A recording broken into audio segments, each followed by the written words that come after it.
Oh, désolé, je vous avais pas vu. Bon, on commence, hein? Tout simple, petit tuto CV. Allez!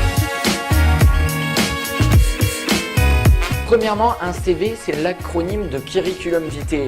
Mais comme ça sert à rien de le savoir, je me suis dit que c'était important de le préciser. Le CV, c'est un peu comme une pièce d'identité pour postuler à un travail, un job, un stage, un volontariat ou autre. Il doit être à jour et adapté à chaque candidature. On ne donnera pas un CV vantant nos mérites de vendeur à un professionnel cherchant un agent d'entretien. Par ailleurs, lorsque vous présentez un CV, n'oubliez pas de fournir une lettre de motivation avec, que ce soit en main propre ou par mail. Je précise qu'il n'existe pas de modèle universel de CV. Sur un CV, il faut décliner son identité. Alors c'est tout simple, prénom, nom, âge. Il est conseillé de mettre l'âge plutôt que la date de naissance pour éviter à l'employeur d'avoir à faire le calcul. Adresse, numéro de téléphone, adresse mail.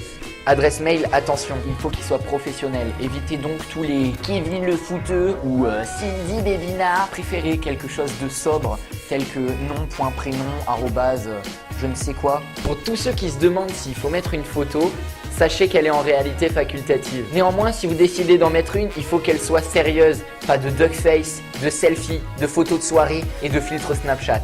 Et surtout pas le filtre chien, il est à bannir de votre vie, ok? Soyez neutre, privilégiez un fond blanc, pas trop de couleurs vives. Enfin, pensez à mettre un titre centré. Ce n'est pas un livre que vous écrivez, mais au moins ça permet de savoir pour quel emploi vous postulez, ainsi qu'une accroche juste en dessous. Réactif, impliqué, dynamique, ce n'est pas obligatoire mais fortement conseillé. Deux choix possibles, citez en premier les études, diplômes ou formations déjà validées et ensuite l'année de la validation. Soit complètement l'inverse, commencez par l'année de validation, puis la formation en elle-même. Il faudra ensuite noter les langues que vous maîtrisez. Ne notez que les langues que vous parlez couramment, celles avec lesquelles vous pouvez suivre une conversation complète. Si vous avez eu l'occasion de participer à un séjour linguistique, c'est maintenant qu'il faut le dire. Il est temps maintenant de valoriser vos expériences professionnelles. Alors, une journée d'observation chez votre oncle boucher, 2 semaines dans un snack ou un stage de 3e en bibliothèque, tout est à prendre. Occupons-nous maintenant de vos compétences. Il faut noter toutes celles que vous possédez. Vous êtes ceinture noire de PowerPoint, vous avez un master en tableau Excel ou une aisance incomparable sur Movie Maker. Notez-le, ça intéressera toujours les employeurs. Enfin, terminez par une liste de vos centres d'intérêt.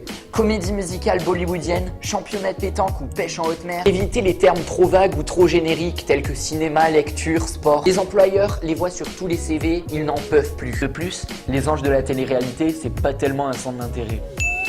Et surtout, faites-vous relire. Pas de faute tolérée. Du tout. N'oubliez pas qu'un CV doit être attractif. Ne négligez pas la mise en page. Vous pouvez trouver des modèles gratuits sur plusieurs supports, des sites internet tels que Canva, des logiciels tels que Word ou alors le guide job. De plus, l'ordre des rubriques est modifiable. N'hésitez pas à hiérarchiser les informations en fonction de vos projets. Mettre en avant les expériences professionnelles si on postule pour un job ou les formations si on postule pour des études. Il me semble avoir fait le tour de la question. Si vous avez des questions, n'hésitez pas à nous contacter sur la page Facebook du CRIJ ou tout simplement sur le mail du CRIJ. Sinon, abonnez-vous à notre chaîne YouTube, Instagram, Twitter, Facebook. Lâchez un commentaire, un like si ça vous a plu et partagez cette vidéo sur tous vos réseaux sociaux, ce serait génial. Bye bye!